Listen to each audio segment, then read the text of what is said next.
They say your career is shaped by your choices, but sometimes it's shaped by the people who try to break you. My name is Olivia. I'm 28, and this is the story of how my dream job nearly destroyed me until I took my power back, quietly. I had just been promoted to project manager at one of the city's top digital marketing firms. After years of dedication, long nights, and proving myself, this role felt like a breakthrough. I was excited, nervous, but proud. I walked into that office thinking my hard work had finally paid off. And that's when I met her, Emma. She was the head of marketing, polished, poised, and respected. She smiled when we met, but it wasn't warmth I felt. It was calculation. She looked me up and down, and I could already feel her sizing me up. Not as a teammate, not as a colleague, but as a threat. Still, I pushed those thoughts aside. I focused on my work, showed up early, stayed late, met deadlines, coordinated teams, and kept everything running. I was doing the job I was hired for, and more. But instead of support, Emma started making comments. Subtle at first. She'd ask me to fetch coffee during meetings, leave post-it notes saying arrange my lunch or pick up dry cleaning. She was too slammed. At first, I thought, maybe she's just stressed. Maybe this is part of being new. But then it escalated. She started calling me, not the project manager, but her PA, her personal assistant. At first, I laughed, thinking it was a joke, but it wasn't. She introduced me to clients as someone who helps her stay organized, made jokes in front of others about how I was her go-to for everything, like a secretary, but cuter. Every time I tried to clarify my role, she brushed it off. Don't be so sensitive, she'd say. Titles are flexible. You're here to support. Support? I wasn't supporting a single person. I was managing entire projects, leading cross-functional teams, solving major problems. But to Emma, I wasn't a leader. I was just a shadow she could control.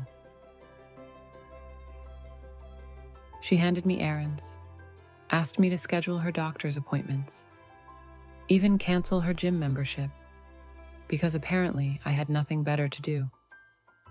And the real work? She took credit for all of it. Every deck I built, every strategy I developed, every presentation I prepared, she'd recite my work in meetings like it was hers, while I sat there, invisible. The worst part? No one questioned it. They believed her. I started shrinking, second-guessed every move, stopped speaking up, grew anxious, exhausted. I cried quietly every night. I felt like I was failing and couldn't even explain why. I kept asking myself, was I overreacting? Was this normal? Was I just not good enough? That's what emotional manipulation does. It makes you doubt the truth right in front of you. It erodes your self-worth until you can't hear your own voice. But one day, it changed. Emma yelled at me in front of the whole team for a mistake she made, a campaign file she forgot to update. She blamed me, loudly, cruelly, publicly. I stood there, frozen, humiliated, and no one said a word. That night, I looked in the mirror and didn't recognize the person staring back. My shoulders heavy, eyes tired, and I realized I wasn't broken because I was weak. I was broken because I kept tolerating what I didn't deserve. So I started documenting every message, every request, every comment, every time she asked me to call her dog groomer or pick up a gift while I was managing million-dollar clients. I didn't argue.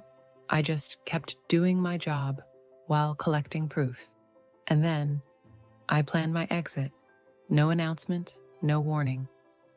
I typed my resignation letter late at night, printed it the next morning, and walked into HR like it was any other day. No drama, no confrontation, just peace. I thanked them for the opportunity and said what I'd been holding in for months. This place isn't for me anymore.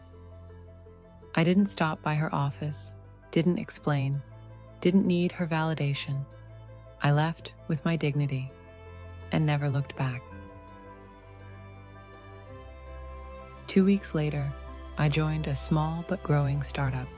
They welcomed me as a leader. My ideas mattered. My time was respected. The CEO looked at my resume and said, "You've done incredible work. We're lucky to have you." And for the first time in so long, I believed it. As for Emma, a month later, a major client left.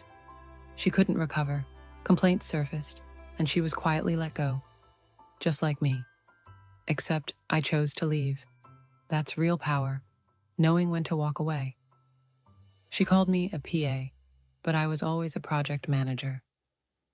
Now I'm so much more. If you feel unseen or small, this is your sign. You're not the problem. Just leave. Head high. No noise.